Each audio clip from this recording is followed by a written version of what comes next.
Queridos irmãos, aqui nós estamos no livro de Jó, né? Uma particularidade do livro de Jó, o livro de Jó, ele foi escrito na época patriarcal. Muitos estudiosos acreditam que ele foi escrito antes de Gênesis e a maioria, não muito assim, como fosse dividido, né? Acredita que ele foi escrito após o Gênesis, né? Antes ali de Abraão, o primeiro patriarca. Então, assim, é um debate entre os estudiosos, aqueles que têm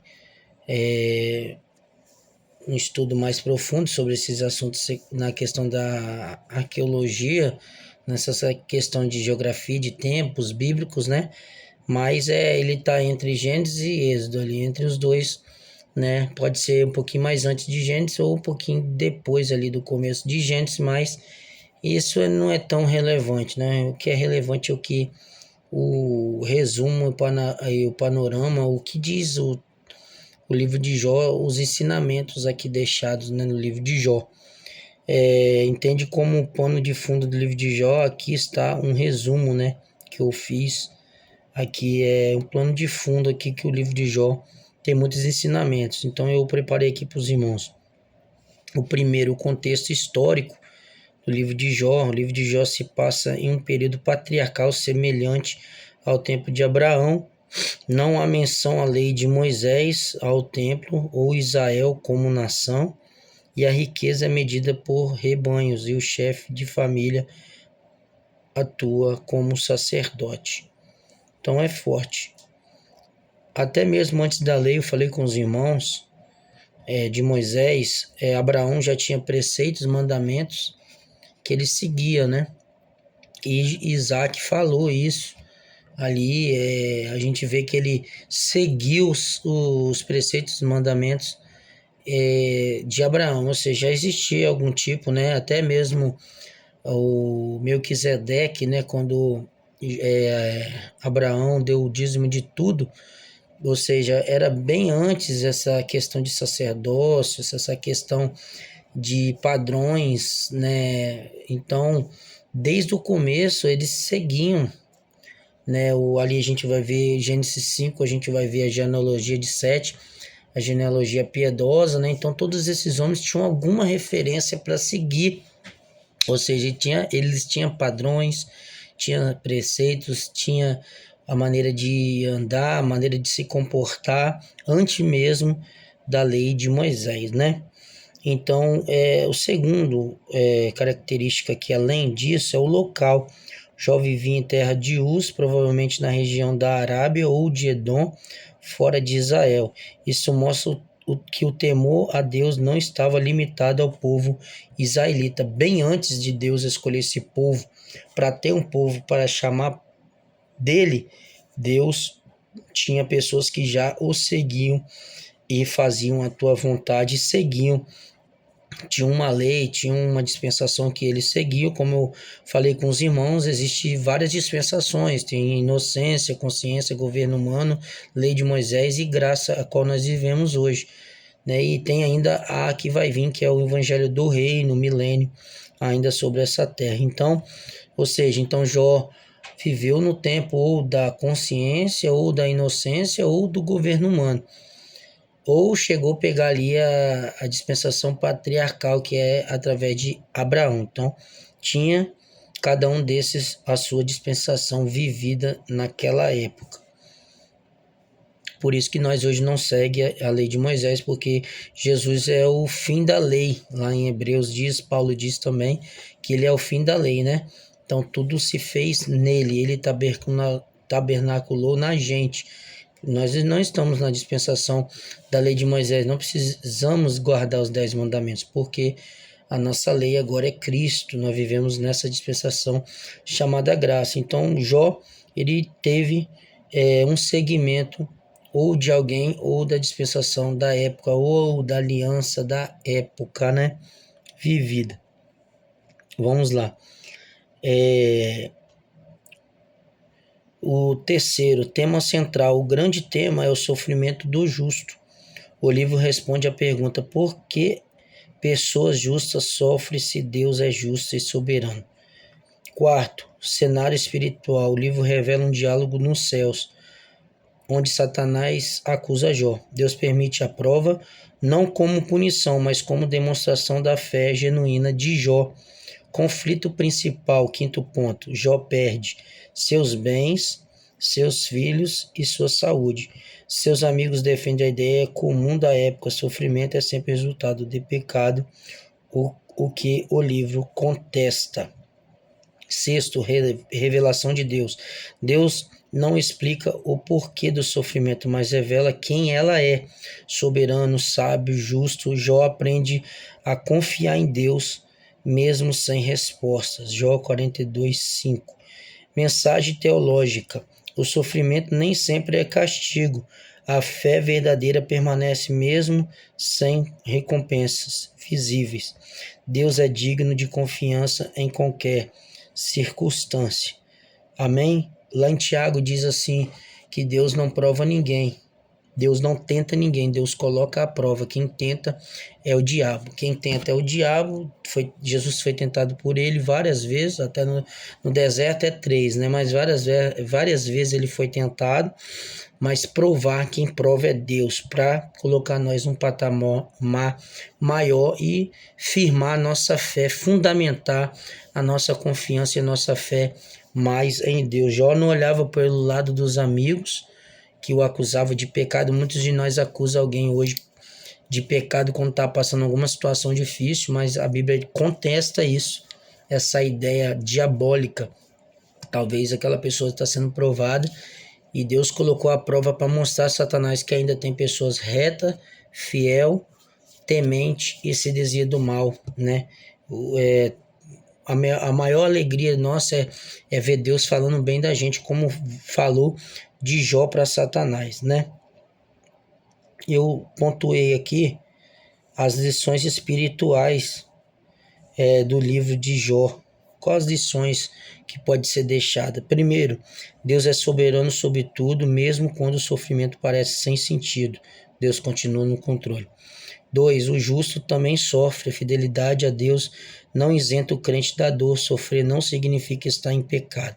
Terceiro, a fé verdadeira é provada na adversidade. Jó perdeu tudo, mas não abandonou a sua fé. Quarto, nem todo sofrimento tem explicação imediata. Deus não respondeu por quê, mas revelou a sua grandeza, né?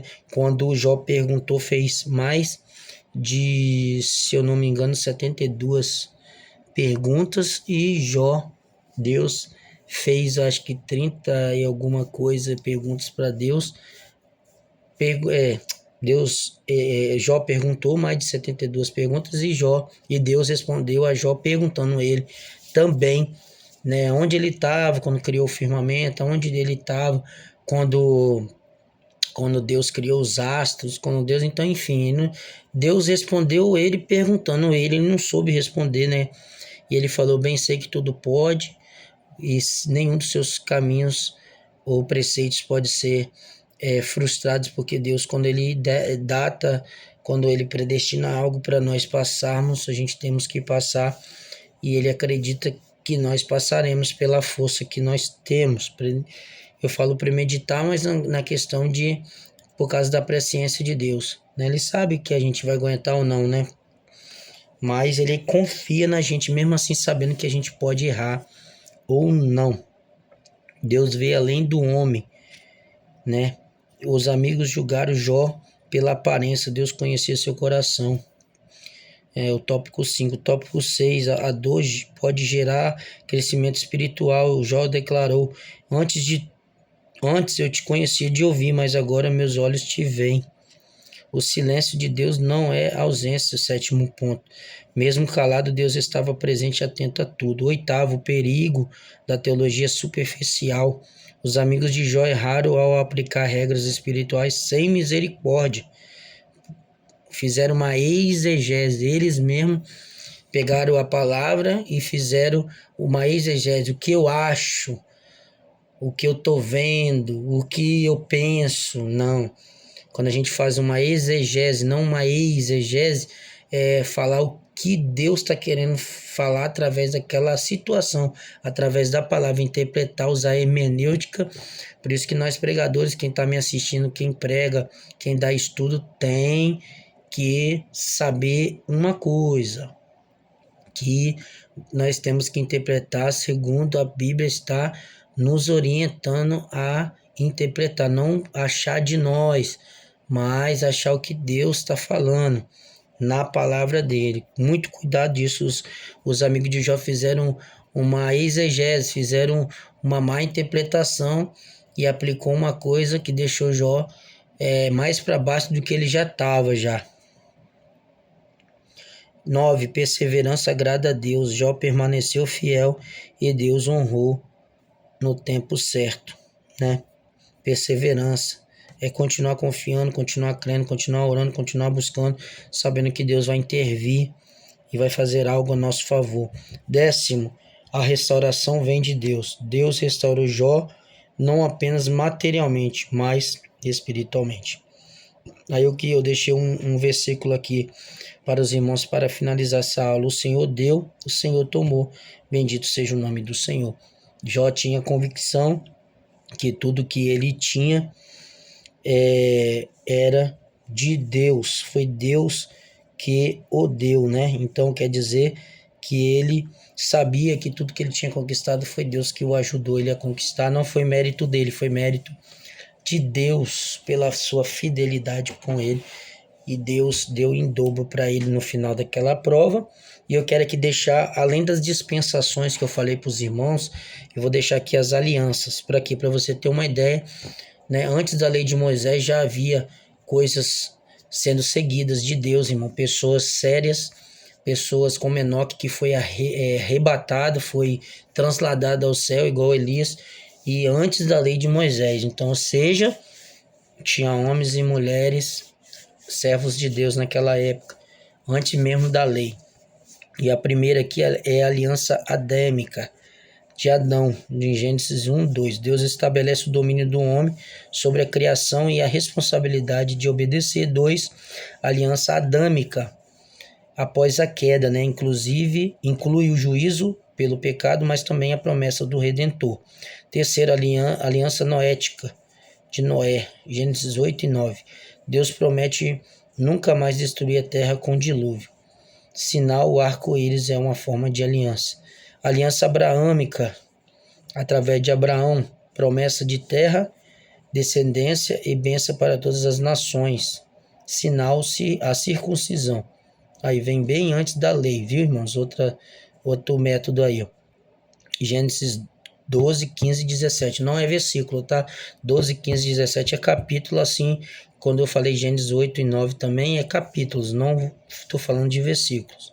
Aliança mosaica, lei de Moisés, Êxodo 19 até o 24, do capítulo 19 até o 24. A lei regula a vida espiritual, moral e social de Israel, baseada na obediência. A letra aqui propriamente dita, a letra, que Jesus disse e Paulo também disse que a letra mata. 6. Aliança palestina da terra, Israel, Deuteronômio 30, confirma a posse da terra mesmo após o exílio e restauração. 7. Aliança davídica de Davi, 2 Samuel 7, promessa de um reino eterno. Cumpre-se plenamente em Cristo, né? Que o reino de Davi, até Davi depois ia sentar o último rei, que era Cristo, né? Nova aliança, Jesus Cristo, a 8ª, Jeremias 31, do versículo 31 ao 34. Agora é versículo. Lucas 22, versículo 20. Perdão dos pecados e transformação interior, selada no sangue de Jesus. Então, essa é a aliança que Jeremias falou que viria, né?